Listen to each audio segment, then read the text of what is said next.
नमस्कार। नमस्ते। कैसे हैं आप? आज कैसा चल रहा है सब कुछ? आज कुछ क्वेश्चन करने वाले हैं जो एक बिगिनर ट्रेडर के लिए उनकी साइकोलॉजी स्ट्रांग नहीं होती है, जिसकी वजह से वो लोग लॉसेस करते हैं। तो आज उस विषय में हम बात करने वाले हैं। बहुत बढ़िया विषय है। बहुत से नए ट्रेडर्स को साइकोलॉजिकली स्ट्रांग रहना बहुत जरूरी होता है। तो वो समय बात लोगों के लिए काफी फायदेमंद रहेंगी। हम इस पर कैसे शुरुआत करने वाले हैं? तो सबसे पहले मैं एक क्वेश्चन करूंगा कि एक बिगिनर के लिए ट्रेडिंग साइकोलॉजी इतनी जरूरी क्यों होती है? ये बहुत ही बढ़िया सवाल है। इससे शुरुआत करने से लोग समझ पाएंगे कि साइकोलॉजी का असर उनकी ट्रेडिंग पर कैसे पड़ता है और क्यों ये इतना जरूरी है कि वो इमोशंस को कंट्रोल में रखें। इससे उन्हें लॉसेस कम करने में मदद मिलेगी। नहीं तो इतना जरूरी क्यों होता है? असल में जब हम ट्रेडिंग करते हैं तो हमारी इमोशंस जैसे डर, लालच, घबराहट वगैरह बहुत ज्यादा काम करते हैं। अगर हम अपनी साइकोलॉजी को कंट्रोल में रख पाते हैं तो हम ज्यादा डिसिप्लिन में रहते हैं, बेहतर फैसले लेते हैं और लॉस को कम कर पाते हैं। यही वजह है कि ये इतनी जरूरी होती ओके, बिगिनर सबसे कॉमन मिस्टेक जो करता है साइकोलॉजिकली, वो कौन सी करता है? है। सबसे कॉमन मिस्टेक ये होती है कि वो अपनी इमोशंस को फैसलों में घुसा लेते हैं, जैसे कि घबराहट में जल्दी बेच देना या लालच में ज्यादा रिस्क ले लेना।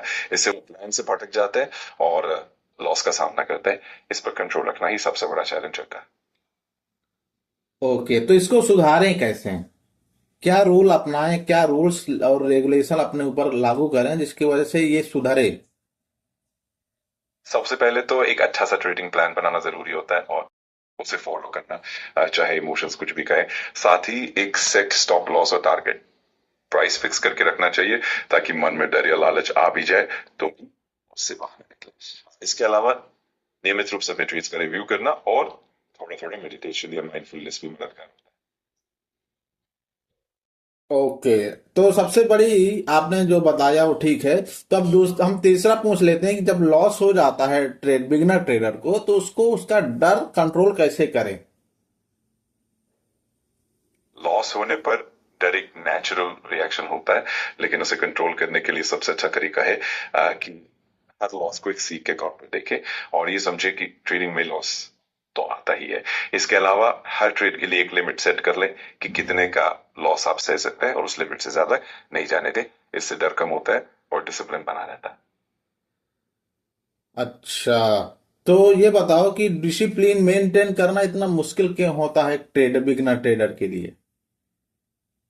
असल में डिसिप्लिन मेंटेन करना इसलिए मुश्किल होता है क्योंकि ट्रेडिंग में इमोशंस बहुत तेजी से हिलाते हैं।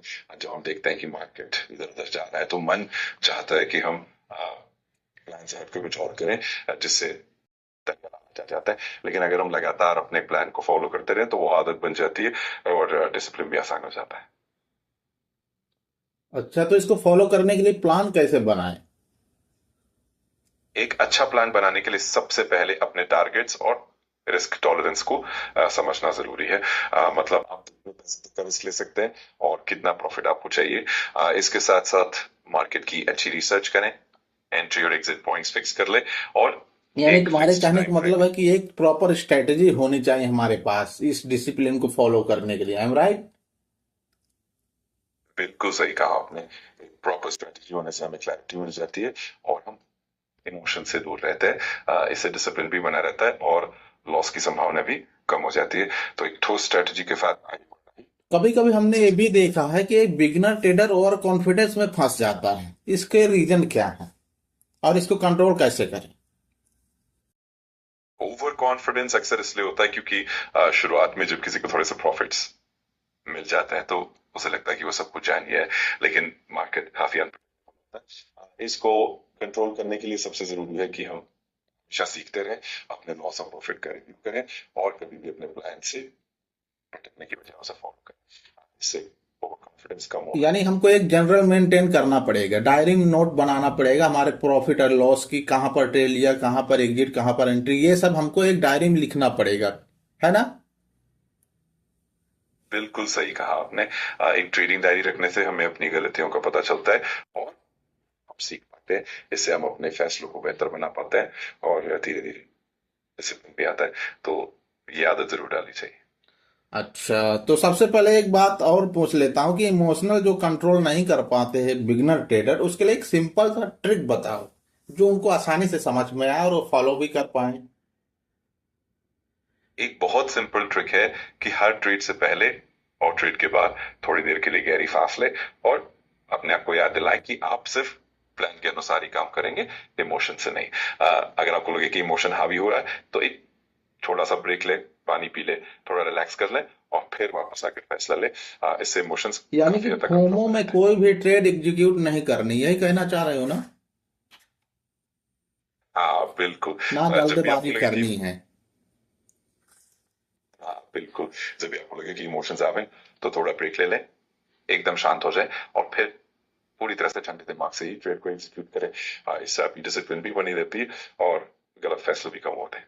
अच्छा, लास्ट क्वेश्चन मैं तुमसे पूछूंगा कि एक बिगिनर ट्रेडर को जो अभी शुरुआत कर रहा है, उसको उसकी साइकोलॉजी को स्ट्रांग करने के लिए सबसे पहला स्टेप होना क्या चाहिए, उसको डिटेल्स में समझाने का प्रयास करो। सबसे पहला स्टेप ये होना चाहिए कि वो अपने लिए ठोस ट्रेडिंग प्लान बनाए, जिसमें उसकी ट्रेडिंग की रणनीति, रिस्क मैनेजमेंट, प्रॉफिट टारगेट्स सब कुछ साफ साफ लिखे हों। इसके साथ साथ उसे अपने आप को एजुकेट करना चाहिए, मार्केट के बारे में सीखना चाहिए। और सबसे जरूरी है कि वो अपने इमोशंस पर थोड़ा ध्यान दे। शुरुआत में छोटे छोटे ट्रेड से शुरू करे ताकि उसे अपना एक्सपीरियंस मिले और धीरे धीरे वो साइकोलॉजिकल रूप से भी स्ट्रांग हो पाए।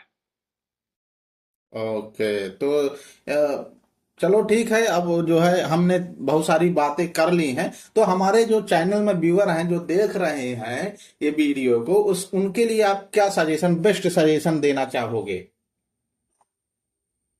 मैं यही कहूंगा कि सबसे जरूरी है कि आप अपने ट्रेनिंग के सफर में धैर्य रखें, अपनी गलतियों से सीखें और कभी भी इमोशंस को अपने फैसलों पर हावी ना होने दें। हमेशा एक प्लान के साथ आगे बढ़ें और अपने सीखने की प्रक्रिया को जारी रखें।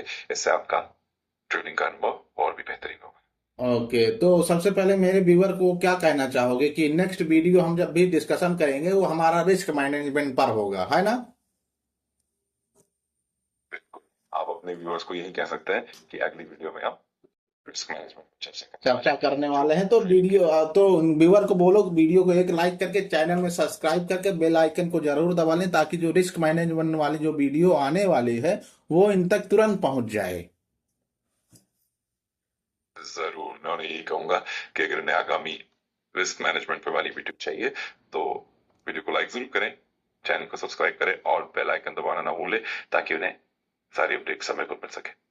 ओके, तो सबको नमस्कार, मेरे व्यूअर को भी नमस्कार, और नेक्स्ट वीडियो में हम दोनों मिलते हैं। नमस्ते। सबको बहुत बहुत धन्यवाद और फिर मिलते हैं अगली वीडियो में। अपना ध्यान रखें और